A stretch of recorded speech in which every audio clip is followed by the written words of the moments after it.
안녕하세요. 범블한 복덕바입니다. 구독과 좋아요, 알림 설정, 회원가입 부탁드리겠습니다. 관세 공포에 미 국채 금리가 일제히 상승가를 달리고 있습니다. 동시에 달러화는 강세로 갈 수밖에 없겠고요. 아니, 관세가 들썩거리면 왜 국채가 오를까? 당연하죠.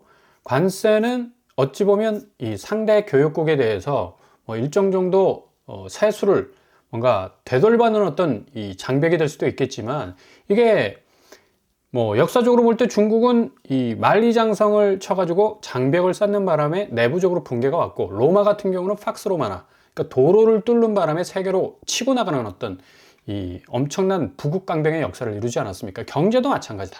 그러니까 관세 장벽 자체가 계속적으로 이렇게 높아지게 되면 결국은 그 부메랑을 맞는 건 미국 스스로가 될 수가 있습니다. 이게 자칫 미국을 스스로 디스할 수 있는 상황이 올 수도 있는데, 이렇게 되다 보니까 국채 금리는 계속적으로 지금 상승하고 있고, 달러는 강세로 가고 있어요. 어찌 보면 미국 측면에서는 상당히 아주 강력한 어떤 자본의 무기가 될 수도 있겠죠. 그러나 종국에는 경제 파국이라는 대공황 상태도 충분히 터질 수 있는 상황이 올 수도 있어요. 지금 미국 국채 10년물을 보면 4.32, 그리고 미국 국채 2년물은 4.02, 미국 30년물이 4.6까지 지금 올라서고 있는 상황입니다. 이렇게 미국 국채가 중요한 이유, 바로 한국의 아파트 분양가에 지대한 영향을 끼칠 수밖에 없다. 그만큼 미국 국채 금리가 오르기 시작하면 아파트 분양가, 물가 상승률과 동반해서 엄청나게 오를 수밖에 없는 거죠. 서울의 경우에 5구제곱 평균 분양가가 12억 3천만 원, 전년 동월 대비해서 무려 28.38% 뛰었습니다. 어마무시하죠. 인천은 3.8%, 경기는 5.72% 뛰었고요. 이렇게 되다 보니까 고점에 물린 이 분양가, 전국적으로 이게 더 확대가 될 수밖에 없는 거고, 평당 평균 분양가 추이가 3,120만 원 정도로 2월 들어서 쑥 하고 올라가는 걸 볼 수가 있습니다. 그만큼 물가 상승률을 따져볼 때 체감적으로 잘 오지 않는 것처럼 보이지만, 실질적으로 주거 부분에서 아파트 분양가가 어마무시하게 지금 올라갈 수밖에 없다니, 고스란히 지금 미국 국채의 영향을 받고 있는 거예요. 이렇게 되다 보니까 이 건설사가 지금 계속적으로 지금 미분양의 악몽에 시달리다 보니까 분양가를 고점에 계속 걸어 놓을 수밖에 없는 겁니다. 문제 터지면 그대로 끝이다라는 절벽에 매달리는 그런 어떤 심정으로 줄줄이 파산 공포에 지금 시달리고 있는데, 4월 위기설 계속해서 지금 메아리처럼 울려 퍼지고 있고요. 올해 벌써 건설사 7곳이 법정 관리에 들어갔어. 634곳이 폐업하였고, 대형 건설사도 유동성 마련에 발버둥을 치고 있고, 롯데건설 같은 경우는 이 자체 어떤 자산들을 매각하기 시작하고 있지 않습니까? GS건설도 마찬가지고요. 대형 건설사들도 현금 탄을 확보하기 위해서 발버둥 치고 있습니다. 그만큼 분양가는 계속적으로 오를 수밖에 없겠다. 왜? 미분양이라는 구멍을 메우기 위해서는 계속적으로 단가를 높여야 되기 때문에. 이게 지금 건설업계뿐만 아니라 유통업체로 이 불이 지금 번지고 있습니다. 홈플러스가 MBK가 거의 손을 놓은 것 같은 그런 어떤 이 느낌적 느낌을 계속적으로 주고 있기 때문에, MBK가 추가적 자구책을 좀 적극적으로 내놔야 한다는 비판의 목소리가 지금 나오고 있죠. 투자자, 그러니까 개인이 묶인 돈이 한 2, 3천억 정도 되고요. 특별히 또 농협도, 여기 농업인 단체가 연 납품액이 거의 1,900억 수준에 되고 있기 때문에 큰 충격을 주고 있죠. 이거 이 정산해주지 못하면 그냥 이 1,900억, 한 2천억 정도 되는 돈은 그냥 공중분해 되고 마는 겁니다. 최대 홈플러스 100억 대금 미정산, 단기적으로 볼 때 피해 대책 마련해야 되는 거 아닌가라는 목소리도 나오고 있고요. 이렇게 되다 보니까 전체적으로 홈플러스와 연관된 이 물류관계에서의 어떤 대금 정산 부분이 상당 부분 수면 위에 떠오를 가능성 높고요. 또 물려 있어. 국민연금까지 물려 있습니다. 홈플러스가 이 MBK 파트너스 인수할 때 6천억 정도 이 국민연금재단에서 6천억 정도를 지원 사격에 나섰었는데, 국민연금은 상환전환 우선 주식 5,826억 원, 보통주 295억, 총 6,121억을 투자를 했는데, 리파이낸싱, 배당금 수령을 통해서 RCPS 3,131, 그러니까 딱 절반만 지금 수령한 상태입니다. 이거 회수할지 못할지의 여부는 좀 불투명하다. 개인은 또 3천억 정도 묶여 있다는 얘기고요. 이렇게 되다 보니까 전반적으로 지금 뭐 건설업 흔들려, 지금 유통업체 지금 날아갈 판이고, 지금 뭐 시장에 가장 큰 영향력이 큰 이 모든 어떤 이 소비업체의 아이콘이라 할 수 있는 더본코리아, 지금 또 엊그저께 식품위생업까지 뭐 어겼나라는 의혹까지 지금 터지고 있죠. 농약통에 주스 넣어 뿌려? 라는 어떤 의구심이 지금 올라오고 있는데, 뭐 농약 분무기로 이 고기를 굽는 과정에서 소스를 뿌리는 그런 어떤 장면 때문에 이게 또 막 골치 아픈 막 아주 의혹으로 지금 번지고 있습니다. 이게 지금 더본코리아의 제일 문제는 지금 백햄 가지고 가격 부풀리기에 나섰다라는 의혹이 있었고요. 그 다음에 이 원산지 표기가 좀 불분명해서 여러모로 뭐 논란이 많았었는데, 더본코리아 입장에서는 뭐 사실이 아니다라고 이제 단절하고 나섰는데, 일단은 뭐 형사 입건이 되는 그런 어떤 수순으로 가고 있죠. 그만큼 지금 이 중견기업 상당히 뭐 엄청난 장악력을 가지고 있지 않습니까? 더본코리아 같은 경우는 최근에 뭐 코스피 상장까지 했었는데 거의 뭐 마이너스 2.06%까지 지금 하락하는 모습을 보이고 있습니다.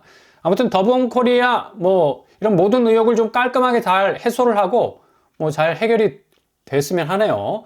아무튼 뭐 이런 중견 기업뿐만 아니라 대기업들도 뭐 역시 뭐 엄청난 지금 뭐 코스피 약세장에 자본 회전력에 지금 거의 브레이크가 걸릴 정도로 상당히 지금 약화되고 있는데, 삼성전자 뭐 고스란히 지금 뭐 거의 보합세를 유지하고 있고요. SK하이닉스 20만 원대, LG 뭐 삼성바이오로직스, 현대차, 셀트리온 등등등. 이게 지금 문제인 게 해외 자본이 저가 때는 뭐 공격적으로 딱 들어왔다가 조금 오른다 싶으면 그냥 썰물처럼 빠져나가니까 거의 뭐 해외 자본 유출이 2월 달만 해도 4조 원이 넘었습니다. 그만큼 던지고 나가는 어떤 한국 주식 종목의 그런 모습들. 이게 단순히 주식 현상이 아니라 자본 자체가 빠져나간다는 그런 어떤 사실들이죠. 이걸 메꾸기 위해서 연기금이 42일 동안 최장 기간이죠. 연속적으로 매수를 했습니다. 주로 뭐 삼성, SK 위주로 매수를 하면서 방어에 들어갔었는데, 이게 뭐 공적 자금으로 메우는 데는 뭐 어느 정도 한계가 있으니까. 그렇죠? 뭐 여러모로 지금 골치 아픈 부분들이 많이 터질 수가 있어요. 이게 자체적으로 어떤 자본시장 자체가 경쟁력을 더욱더 높여가면 모를까? 이렇게 되다 보면 뭐 국민연금이 모든 걸 다 받아주게 되는, 어찌 보면 자체 경쟁력의 어떤 크나큰 균열 상태가 오게 된다면 국민연금 자체도 완전히 무너질 수 있는 그런 어떤 펑크가 날 수가 있겠죠. 그리고 엊그제 지금 국민연금 개혁안이 나왔는데 여당과 야당이 지금 합의를 했습니다. 소득 대체율이라는 것은 내가 앞으로 받을 돈 43%로 합의를 받고 1% 올라갔죠. 그리고 보험료율 같은 경우도 이거는 이제 내가 내는 돈이죠. 9%에서 13%로 지금 올라갔습니다. 그래서 아마도 평균 소득 수준 가입자의 경우 보험료는 지금보다 월 12만 원, 그리고 수급 연령 도달 후 첫 해급여는 월 9만 원씩 각각 늘어날 예정이고요. 뭐 2028년도에 국민연금 고갈 위기가 올 것이다 라는 어떤 위기감이 반영이 된 결정이라서, 야, 이게 국민연금 부분도 이게 앞으로 이게 국민연금을 계속적으로 세금 형태로 뭐 뜯어가지 않습니까? 근데 내가 과연 받을 수 있을까라는 물음표가 생길 수밖에 없는 거고요. 이게 대기업 부분에서의 어떤 자금 또 부담이 될 수가 있다는 얘기예요. 기업 부담 11조가 급증을 하게 되는데 연 부담률이 4.5%에서 6.5%로 상승을 하게 됩니다. 개인이 4.5 내고 기업이 4.5 냈는데 이제 뭐 바뀌어서 6.5%. 이제 개인도 더 내야 되고 기업도 더 내야 되는 그런 어떤 상황이 펼쳐지니까 취약계층 고용 악화로 또 이어질 가능성도 상당 부분 높아지고, 비용이 증가하니까. 지금 기업 형편 좀 어떻습니까? 주요 기관의 2025년 경제 성장률 조정 현황만 보더라도 지금 뭐 정부와 한국은행과 OECD, IMF 그리고 KDI에서 이 진단한 한국 경제 성장률은 계속적으로 지금 낮아지고 있습니다. 지금 한국은행이 1.6까지 지금 찍고 있고요. KDI가 1.6, 그리고 IMF는 2.0, 2%까지는 지금 못 갈 것 같아요. 그래서 1.6에서 아마 1.0까지 내려올 가능성이 상당 부분 높죠. 그만큼 미국의 변수도 많고 자본시장의 대변화를 맞이해야 되는 그런 어떤 이 정점에 와 있기 때문인데, 아무튼 주요 경제 지표들은 일부를 제외하고는 대다수가 마이너스로 돌아선 상황이고요. 올해 1월 기준으로 산업활동 동향 지표 중에 전산업 생산은 전월과 비교해서 2.7%나 감소했습니다. 전월과 비교해서 설비 투자는 14.2%, 건설 투자는 4.3% 각각 감소를 했고요. 그만큼 지금 업황이 상당 부분 많이 악화되고 있다라고 볼 수가 있죠.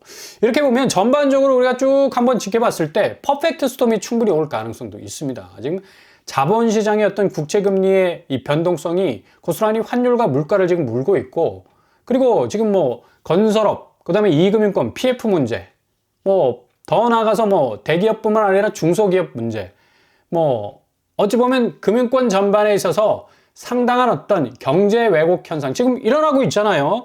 지금 대출 규제를 더 가해야 될 시점인데 오히려 풀어주고 있어.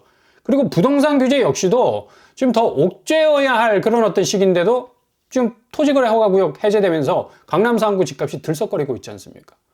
조금 전에 말씀드린 국채와 환율과 물가, 기업 자본 고갈이라는 이 정말 어찌 보면 엄청난 퍼펙트 스톰이 올 수 있는 그런 상황 속에서 너무나 안이한 그런 어떤 대처가 계속적으로 이어지고 있기 때문에 결국은 기승전 부동산 시대, 많은 사람들이 강남 3구가 다시 오르고 서울 전역으로 집값이 오르지 않겠느냐라는 전망은 상당히 지금 이전의 궤적에 너무 익숙한 어떤 사이클링 현상, 그 전망을 내놓고 있는 건데 완전히 지금 시대가 변해버렸습니다. 그러니까 어떻게 변할지 모를 정도의 엄청난 어떤 불안정성이 조성이 되고 있는데, 이 부분을 제대로 헤쳐나가지 않으면 한국 경제 자체는 상당 부분 어려운 상황 속에 처할 가능성이 높다. 그래서 앞으로 부동산 시장은 거의 직격에 가까울 정도로 상당한 영향을 받을 가능성이 높다고 볼 수가 있습니다. 그러니 한 걸음 한 걸음 살얼음판 걷듯이 조심조심 가실 수 있기를 바랍니다.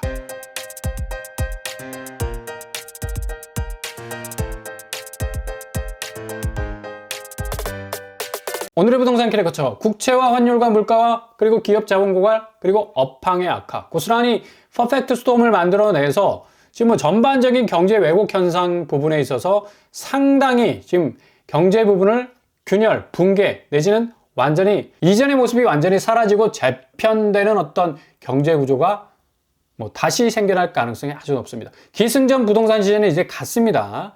정말 잘 지켜보시되 틈새 우회적인 루트를 발견하시는 것이 가장 안전한 길이 될 것 같습니다. 오늘도 응원합니다. 항상 여러분의 길이 꽃길만 되실 수 있기를 바랍니다. 자, 오빠빠랑 복두빵을 마치겠습니다. 구독과 좋아요 부탁드립니다. 감사합니다.